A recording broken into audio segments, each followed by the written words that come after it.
Hello, hello.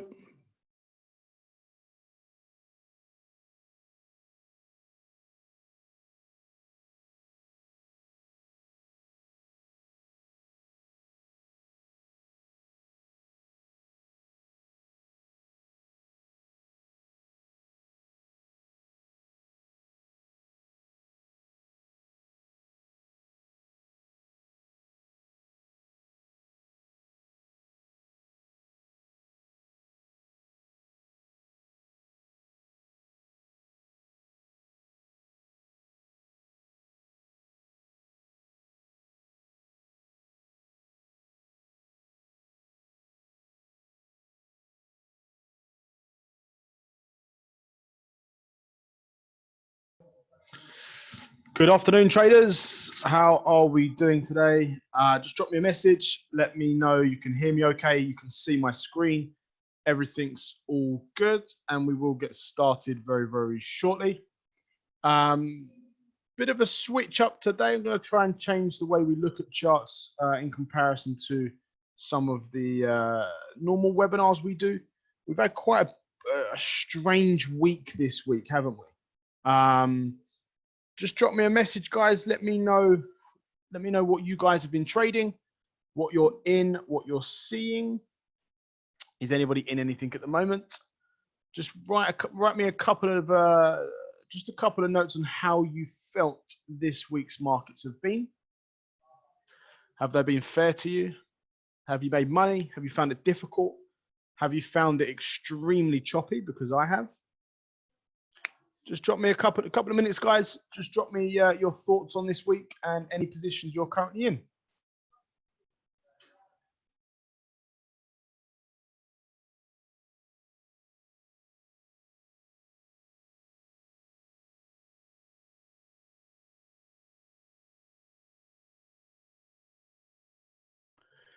Brilliant. I think we're we're definitely all on the same page here, guys.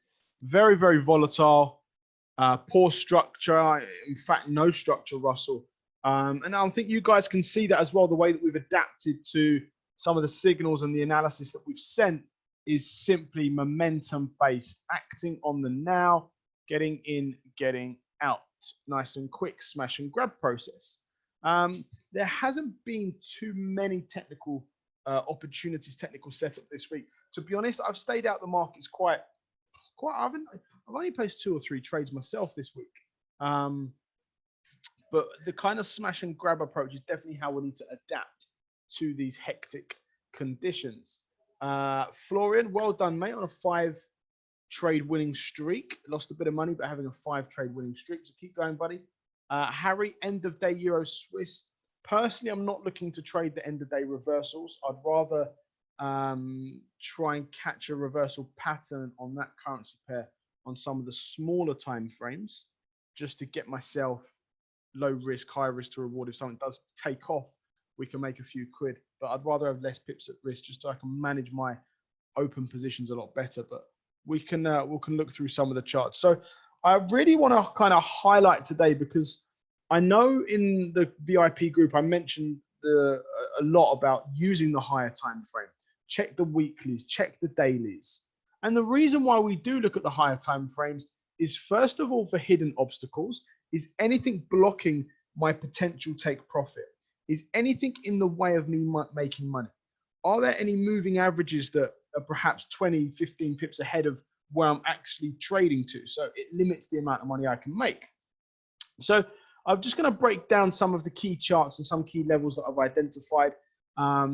I know you guys can see that I'm using TradingView rather than MetaTrader today. I hope it's still nice and clear for you guys. The reason for this is on TradingView, you can scroll back further than most MT4 platforms. So I like to use TradingView when I'm doing my longer term analysis, looking at the wider scale. Sometimes I even touch on a monthly just to see how strong these levels really are. And by doing so, it just gives us a clearer picture. Now, I look at the higher time frames to plan ahead. Now, it's Wednesday today. I don't expect there to be anything exciting tomorrow, Friday. We'll definitely get some momentum because the world's in a state at the minute.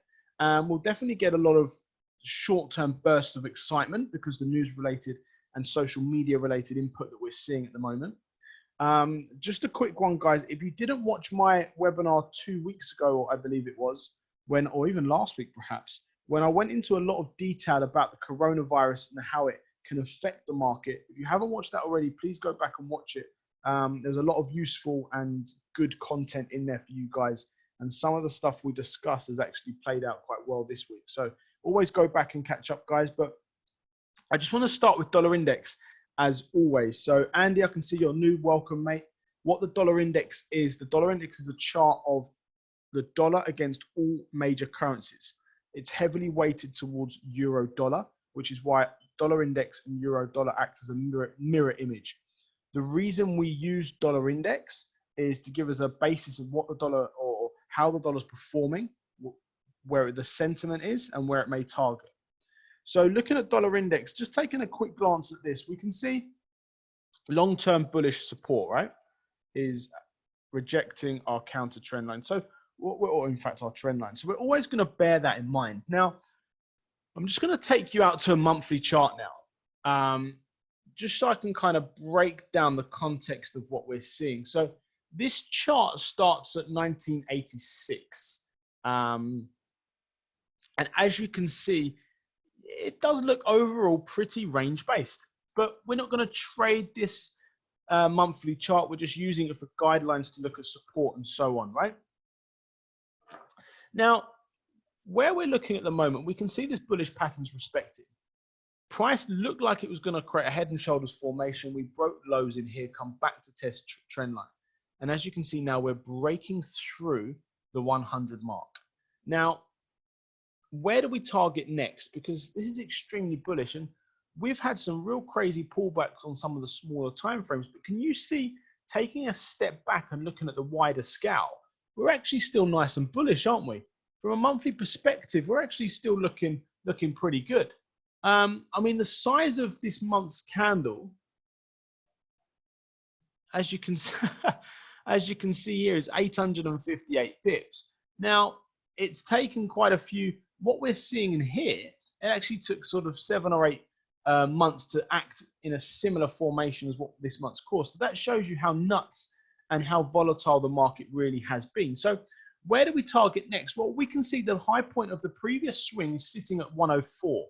So if we're looking at a short-term bias and we agree with dollar strength in play, 104 can be our next target. Now, I'm just going to zoom out. Let's see if 104 has been tested previously. Well, it was tested as a level of support before breaking through. So you can see it consolidated back in 2002. You can see we had a break and retest in 2000 and a first interaction in 99. So break, hit 104, pullback retest, broke through, retested again. And you can see back in 1989, it rejected this key point. So we're not saying that 1,000,000% price is going to get to that point, but we have to have some sort of guideline. We have to have some sort of basis as to where we're targeting and why we're targeting this level, this critical turning point, whatever it may be. And that is why I'm looking at 104 as the next potential push. So as we move down to the smaller time frames, you can see the weekly.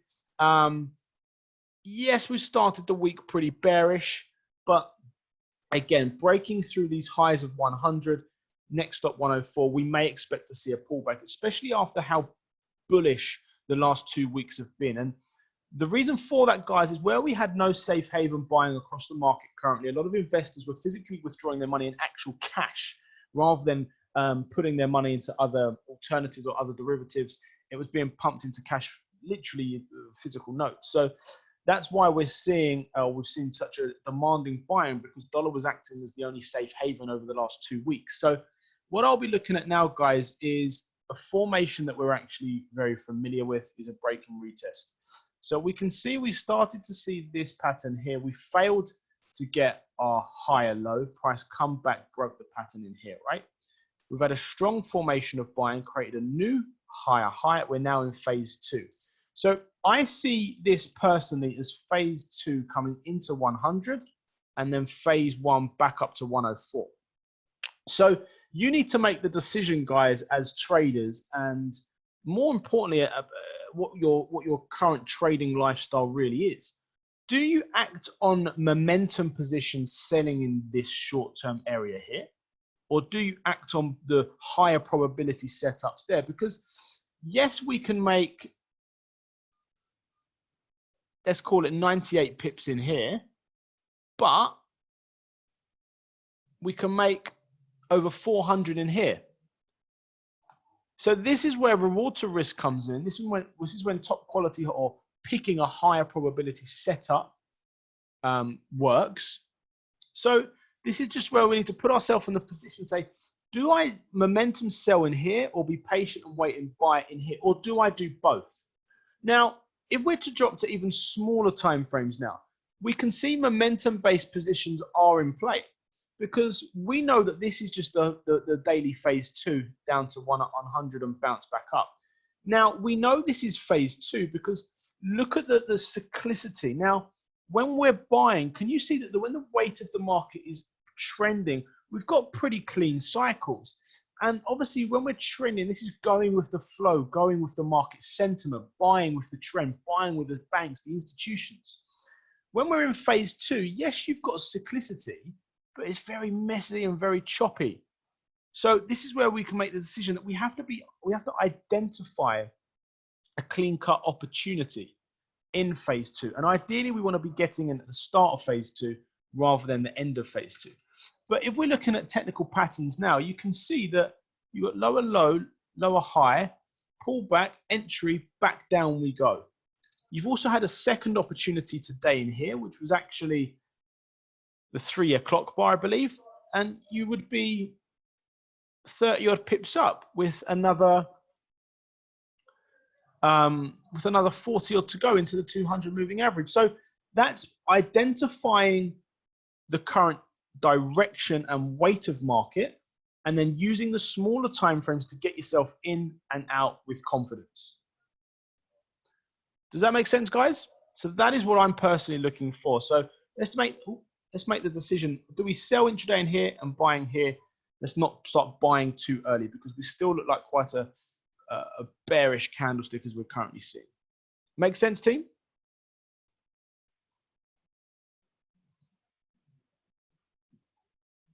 Cool. Now, just a couple of questions. Florian, all webinar recordings are posted in the VIP group, so you just have to go back to last Wednesday, or you can click on the shared media link. The reason I'm using TradingView today is because it allows me to look back through more data. We can zoom right out and look at a longer term perspective. So I'm just, for the purpose of tonight, to look back at some key levels, just using this software, mate. We'll probably revert through both. We'll just see how things go. So I'm back on a monthly chart here of euro dollar. Now, bear in mind, euro dollar acts as an opposite to dollar index. It is pretty mirror image, as I say. So what do we see from here? Well, we can see it's pretty bearish. Price has broken through 110. Now, I always say to you guys, some of these psychological levels are very, very important. What that means of price being at 110 is for every €1, you get $1.10 back. So we can understand that pricing. We obviously understand it with pound. For every £1, we get $120 back. So we just say we can see 110 as a key level, and it has been a rejection point in previous times. But if I'm looking at this chart here, I can see, just zooming out as well, this chart goes back to 1994. And you can see I've highlighted this 1050 region.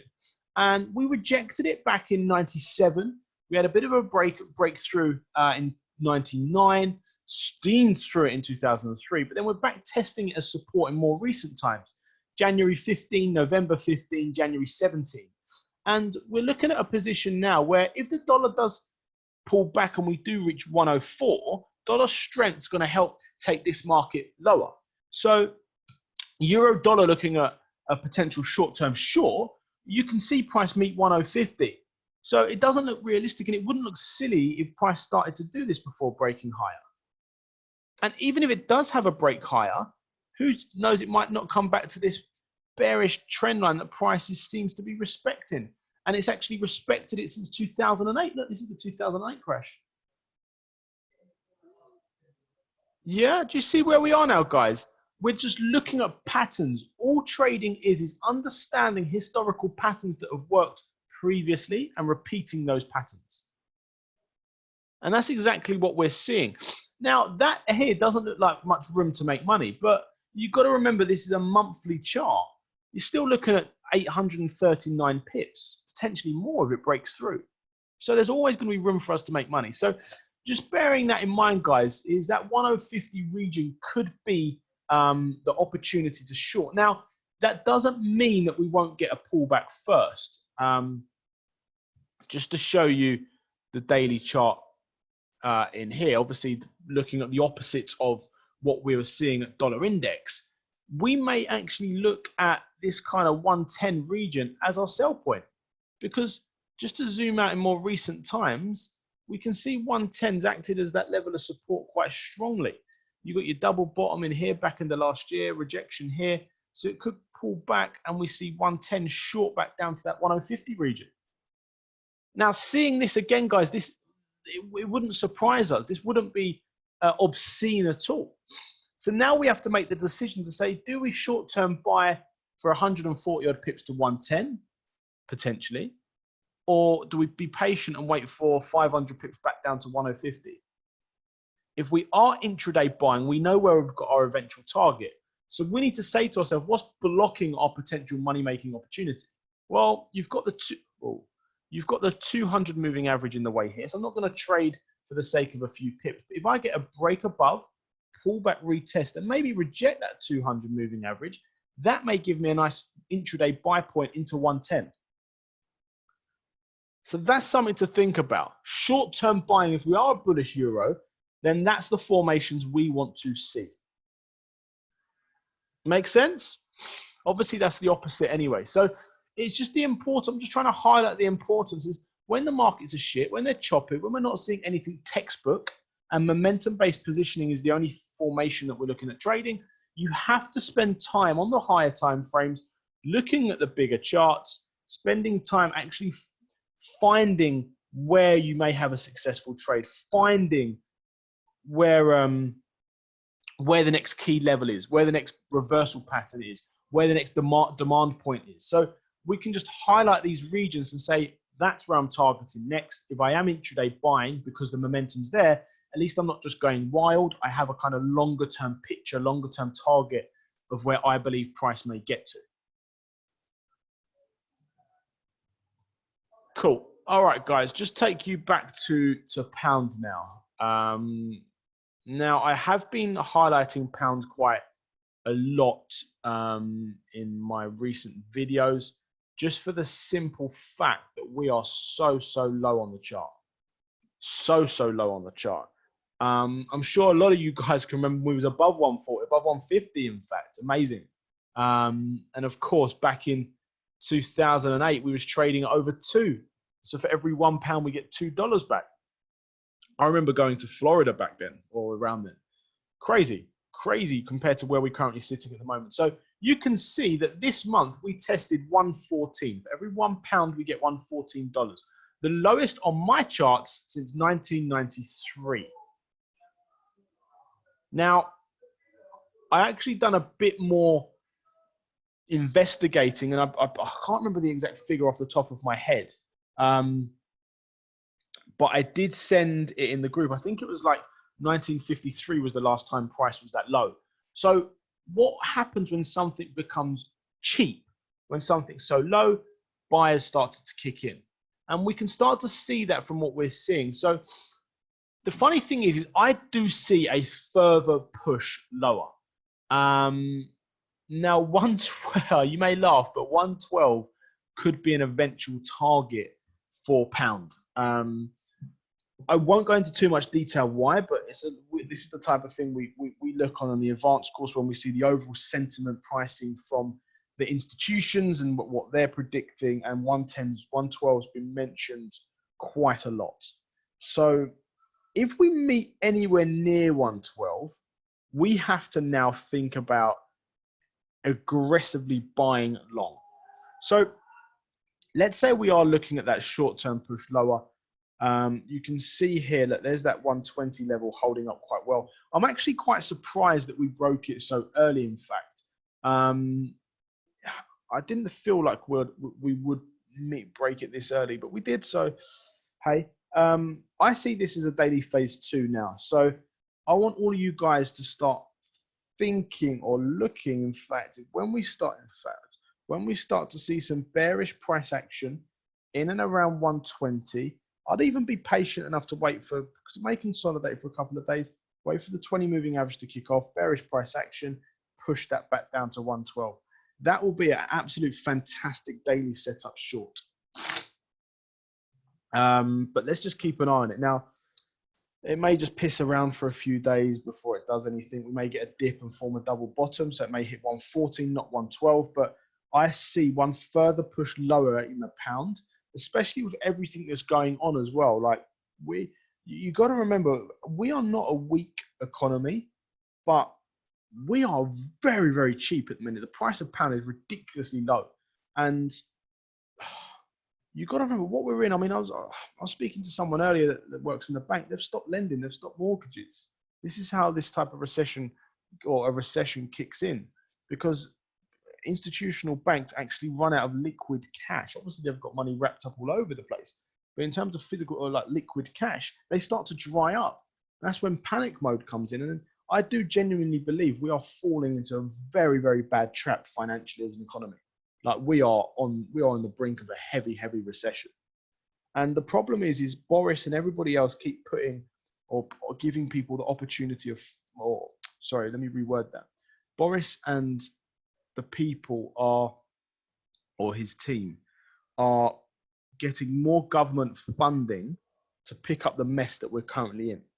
But what you've got to remember, where does that money come from? They don't just pluck it out of thin air. Wherever they, or what it does, it adds on to our current debt bill. Now, when our economy's debt bill increases, what does that mean? Interest rates increase. There's a knock-on effect. It affects everyday people. Taxes go up. Again, it affects us, me, you. And for some of us that are or for people that are not in a great financial position, this is going to affect you over the next 2, 3, 4, 5 years. I mean, not you guys, because most of you are actually doing something about having a secondary income or learning a recession-proof skill. But for those people that are not doing anything, it's going to hit them hard. I've got friends that are just comfortable earning a couple of grand a month, pub on a Friday, football Saturday, back to work Monday, which is a great life. Don't get me wrong. And everybody has fun, but I try and tell them, like, look, this is going to hit you over the next couple of years. You're going to, if taxes go up, increases, VAT goes up, tax goes up, interest rates go up. It's just a knock-on effect across the whole board, and that is where we're heading now, guys. Because as soon as these debt bills increase, they have to put it back on us. We have to start paying the government more back, and it's just trapped in that vicious cycle. Which is why we trade, and the beauty of trading is recession-proof.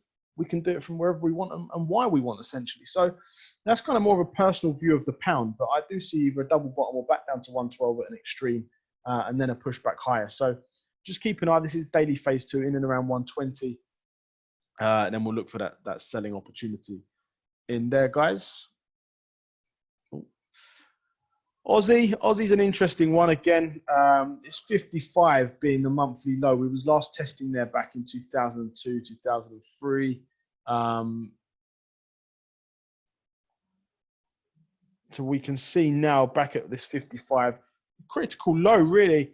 Again, this is when the flash crash happened the other week. Like, you've got to remember, this is even the price of Aussie is incredibly low. Like, this chart goes back to 1994. The last time we was there was hanging in and around the sort of all of 2001, I suppose. But again, look, you look at the highs of 2012, we're back trading at 110, double where we are now. Like, that's ridiculous. This is what shows that we are in a real mess globally, not just pound, not just UK. Globally, we're in a real bad state. But hey, what can we do? We're just here and trying to earn a few quid. Okay, so Aussie. If you look at this Aussie bar, now 62, I'm just going to go to a daily bar to show you that there's more interaction. 0.62 region, in fact, it will still show. 0.62 again is quite a significant level. These are monthly bars. You can see on the smaller time frame, price typically consolidates in and around 62. And last week, you obviously this week's only Wednesday, we've got an indecision bar, but that's because we are so low, so the buyers are trying to fight back.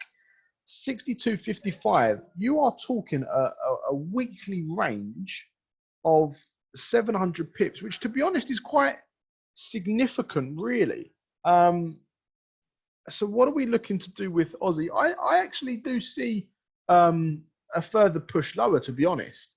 And especially if dollar kicks back in with a bit of strength. So you've got to remember, just to go back to dollar index is in phase 2 going down, and we're looking for it to then strength to go up. Well, if dollar's weak, Aussie dollar's going to go up. So all of our majors are matching the opposites of the dollar index. So we're seeing dollar agreement across the board now.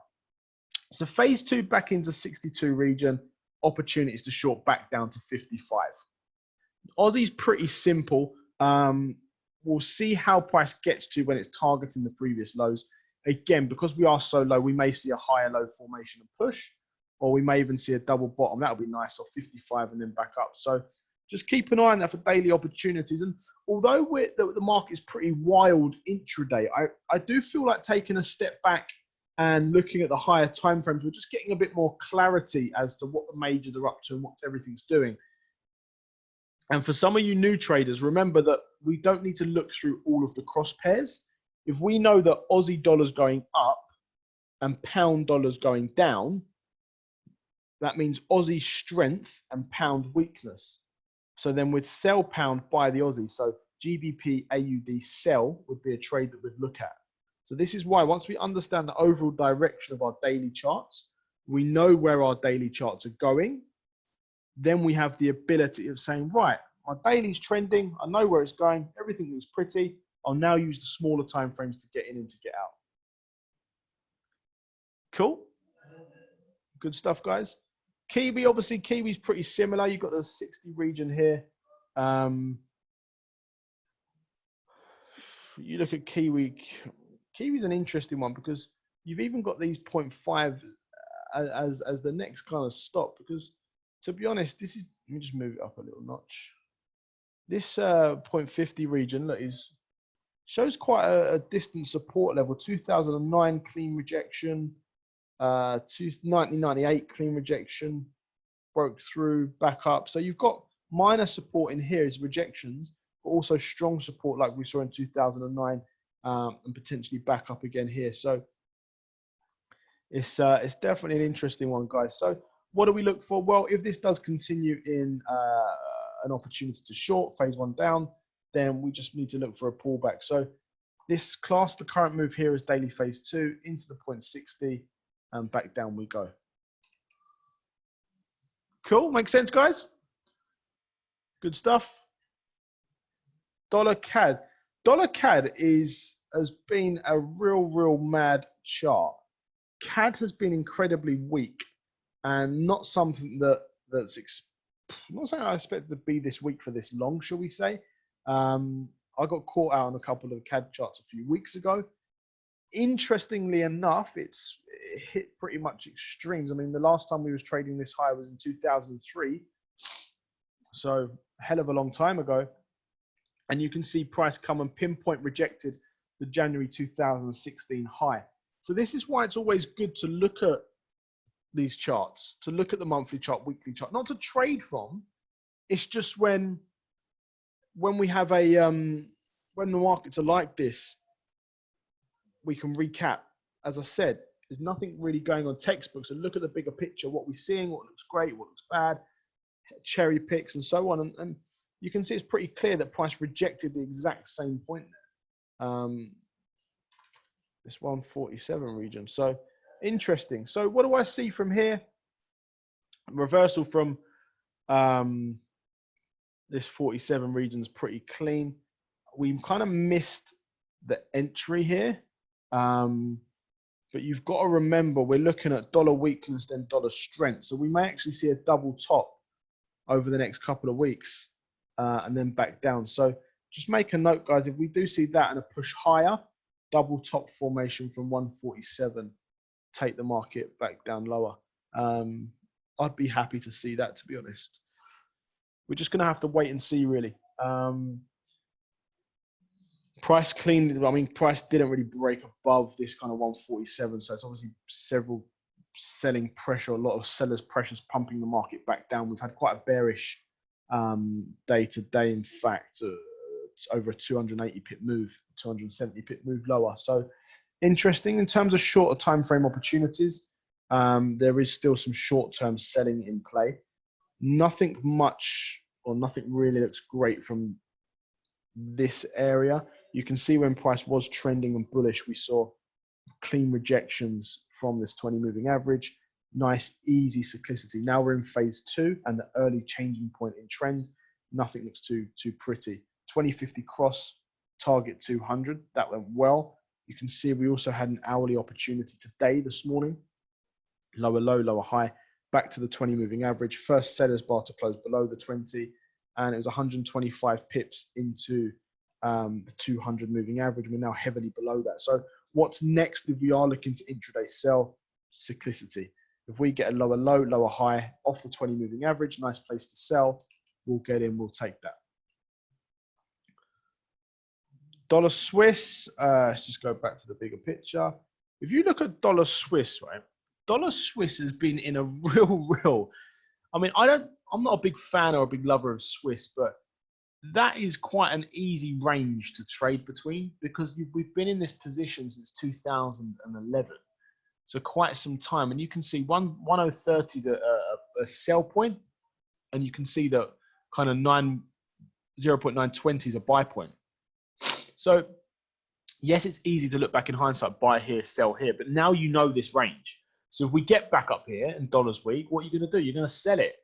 And if you've got the patience to allow the market to run, then let it run because you know you've got quite a nice target there. And if we do drop down to the smaller time frames, there you go. What's that? Phase 1, phase 2. You knew price, or if you were selling in here, there's your target. Why is that your target? Because from the monthly chart, it has not been lower properly since the break of 2013. So by looking at a daily chart, if you're selling, you know where your target is because other than that, you're in no man's land. Same low as we saw in Feb 18. Now, as we start to buy, look at these high rejections back from that 130 area. So this is what I mean by hard levels of resistance and support. Yes, you've got minor support levels in here and here and here, but this is your floor to your house. This is the roof of your house. You're now playing in between. Now, from where we're currently sitting at the moment, I still see a strong Swissy out there to some extent, but again, really depends what we're seeing. So short-term dollar shorts, I'm happy. We're kind of 74 pips above 97 region, which has acted as resistance previously. So you potentially got 74 pips to sell to the next level of support, which again is just in and around the 200 moving average. That'd be your short opportunity. And then you'd have to look for a break and retest if price got below that to continue selling in line with dollar weakness. You never know. As the dollar's in phase 2 short, we may get pushed to 97, push back higher, up and above. So that's something to think about, guys. Dollar yen's been annoying me the last couple of weeks, but again, you can see there's dollar's quite a technical based chart. A dollar yen quite a technical based chart. You can see it really does respect our levels here. So as I always say, just keep an eye on everything. Keep an eye on everything. Keep an eye on your levels, where price is targeted, and so on. But again, look, come back rejected 101 on the button, the exact price. So if we're aware of these levels, we're going to know how to trade them and how to adjust in and around them. We've got this 1150 here that price is failing to break through. And as you can see, for the last couple of days, we've been in around that. So dollar weakness, I would see a pullback into phase 2. So probably not an end of day trade, but definitely look for some cyclicity on the hourly chart. So how do we trade it? Well, we can see there's clearly less buying pressure being pumped into the market because it's quite clear that we're seeing reversals in this region. There's your trend line. So what I'd be looking for, and we've got to take into consideration the last previous low, right? So we can say the last low is in here. So I'd like to see 1 to retest 110.80 and short. That would be a great 1 hour opportunity to short back down into the 200 moving average. I definitely don't want to be a buyer of this market. Not currently anyway. Make sense, guys? Good stuff. Cool. Just a couple more markets. Oil, because I know I've been mentioning oil to some of you guys. And trading it, you can, monthly's too far to be fair. You can see just looking at a weekly chart, price rejected $20 a barrel and held up quite nicely from it. I just want to zoom out just to show you some next support levels. You've got $20, the next level of support is $16, and you've got an extreme of around $11. If price ever got to $11, it would be it'd be absolutely nuts. So we've just got to bear that in mind that I can't see it getting that low. I mean, 52 was a buy area for me personally. Obviously, we've had a lot of influential factors, the reason why this has dropped so much, and a lot of fundamental reasons. So it's kind of out of our hands. But $16 could be a next target. If it breaks $16, it's $11, to be honest, guys. But let's just see. I mean, how do we trade this now? Well, I'll be looking for a double bottom off of $20, really. If we can get a push higher, back down, test $20, start to see some buys in play. I'll actually be buying energy space stocks, oil stocks as well, if we do reach that low, back down to $20, $16. So physically investing as well. So I believe the return here is looking good. And again, as I say, guys, we are so low on the chart. Like, you got to remember, this chart goes back to 1984. So we was at $11.86, $11.98, and since then we've progressed very, very well. And we're now back testing these lows. So it's quite incredible. So just keep this in mind, guys, that we're going to start to see this bounce and this push, but we may just see a double bottom. So don't get trapped into buying the first move, which a lot of you will do, because a lot of you will miss this start of it and try and buy here, and then you get pulled out back to $20, stopped out, and then price will go another 1,000 points or something silly. So just bear that in mind, guys. Rejection 20, potentially 16. Okay, gold. I know all of you trade gold. Now, gold's been, this is my view on gold. Gold's been trapped between 1,700 and 1,450. And I'm actually surprised we saw such a big push, and it actually took down 1,600, took out the 1,600 level. So I didn't expect price to meet this high. Now, I do see gold moving higher, but I do see it having a further correction. I know this is quite a significant correction in here, but I do see price having a drop and then actually allowing price to really take charge. And I believe over the back end of this year, price will actually be or break through the 1,700 region. So we've just got to bear that in mind. Now, if we're looking at this in here as a pattern, this is a head and shoulders pattern. And this is the first seller's indication, but I'm not confident selling while price is above 1,600. So a daily trade here for me is not valid. If I'm looking at a 4-hour setup, I can see, yes, we've formed that longer term lower high, but we're consolidating again. Now, what would be ideal is a break below, pull back, retest 1,600 back down to 1,450. By that time, the moving averages would have done this, and the 200 would have done that. So hopefully, if we can find ourselves in here, below the moving averages, break and retest below 1,600, that would be a nice ideal 4-hour trade to short with confidence to allow the market to run back down to 1,450 support. Don't be trapped into just trying to, I mean, look, the thing is with trading, you can close your eyes, click a button, buy or sell, you don't know, and it could make money. That's what trading is, but you're never going to make money long-term doing that, which is why we have strict rules in place.